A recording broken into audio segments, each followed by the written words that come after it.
Antara dosa dan kebaikan, ibarat seperti membuat kalung mutiara. Bagaimana mutiara pertama dirangkai, lalu yang kedua merangkai yang ketiga dan seterusnya. Demikian pula adanya. Satu perbuatan baik berdampak ke yang lainnya.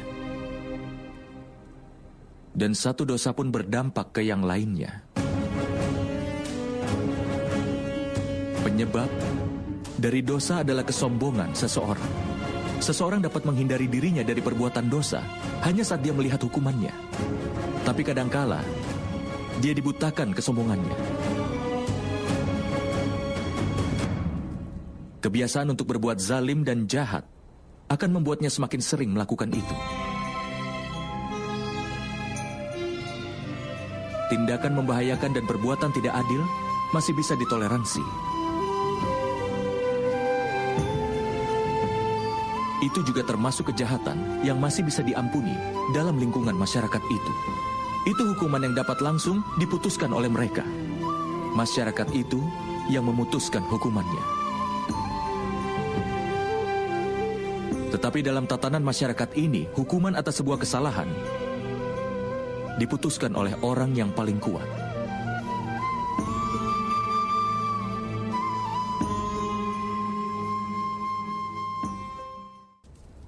Apakah kau tahu batasan dari pengorbanan bagi orang-orang yang mencoba untuk membangun kebenaran? Batasan dosa dari orang-orang berdosa adalah akhir dari pengorbanan mereka. Dengan kata lain, sampai orang-orang berdosa dan dosa-dosa mereka diampuni, pengorbanan harus dilakukan oleh orang-orang yang membela kebenaran. Itu tidak dapat dipungkiri, kan teman?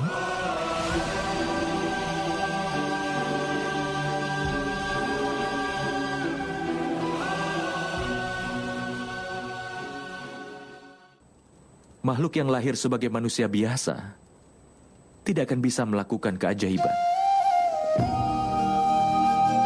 Orang yang lahir dari rahim seorang wanita, maka dia pasti terikat oleh aturan dari dunia fana. Kelahiran, usia, tua, penyakit, kematian tidak akan pernah bisa dia lepaskan. Tapi keajaiban memang terjadi, Paman. Itu memang benar, Satanika.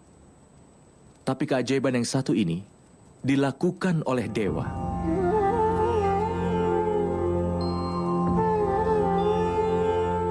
Ketika orang dengan segenap ketulusan jiwa dan raganya mau menghapus kejahatan dan membangun tatanan hidup yang baik dan benar, aib dan dosa dalam dirinya bisa diperangi. Maka, dewa pun akan melakukan keajaiban untuk melindungi moral dan menetapkan kesejatiannya.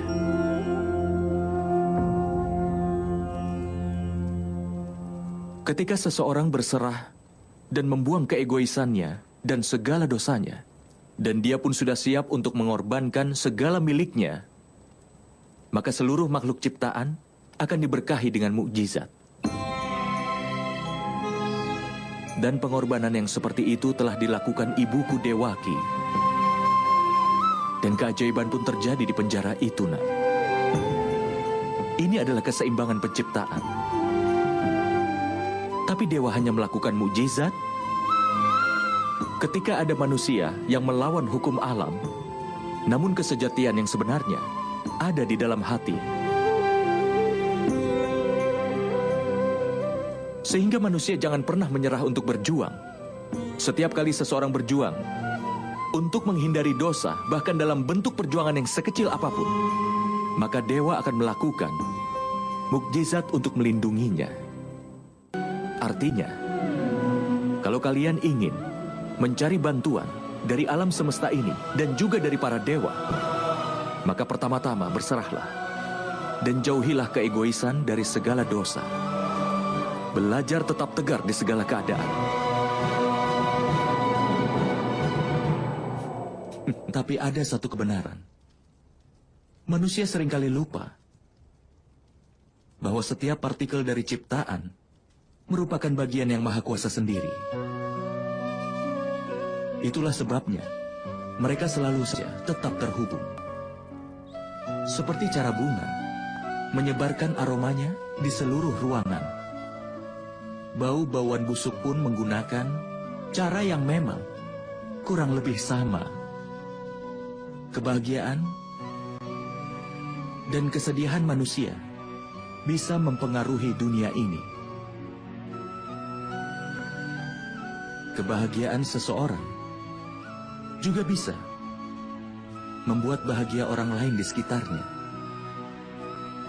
Kesedihan seseorang pun bisa pula membuat sedih orang lain di sekitarnya.